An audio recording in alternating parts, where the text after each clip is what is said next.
bago pa ako. Ayan mga happy birthday. Tapos sa mga dumalo po, salamat sa nag-effort.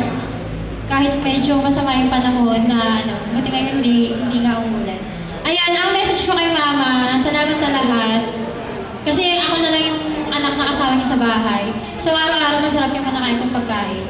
Yung mga ate ko, pupunta pa doon sa bahay namin para lang humingi ng ulam kasi iba pa rin yung luto ng mama namin.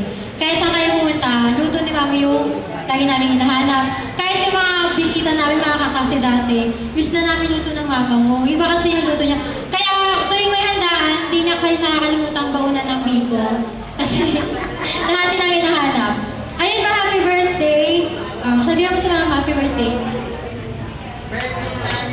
Salamat kasi kahit nakukonsum ka sa anak ko, nananahi ka, kukunin niyo yung aagawin niya sa yung makina para siya mananahi. Sasabi mo nga, isa lang yung amo mo nasa bahay, pero katumbas ng 10 bata, pero yung pasensya mo, grabe pa rin. Ayun, happy birthday ma, huwag ka magsasawa na maging mabuti sa mga kapwa mo, maging mapagbigay. Kahit sinasabi mo lagi na, huwag na yung tulungan kasi hindi naman nakaka-appreciate. Maya-maya siya rin yung tutulong, siya rin sabi sa amin na, sige na, tulungan niyo na yan kasi ganito. Ganun kabuti yung puso niya na hindi siya nagdadamot. Kahit alam niya, hindi na-appreciate ng iba. Ang point niya, nakatulong siya. Regardless kung nag-thank you or nag-appreciate na ibang tao yung ginagawa. Ayun, happy birthday.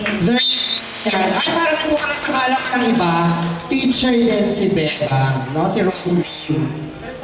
Kaya lang, mas pinili niya siyempre makasama yung magulang anak, then magtrabaho din sa Red Suite. Okay, and of course,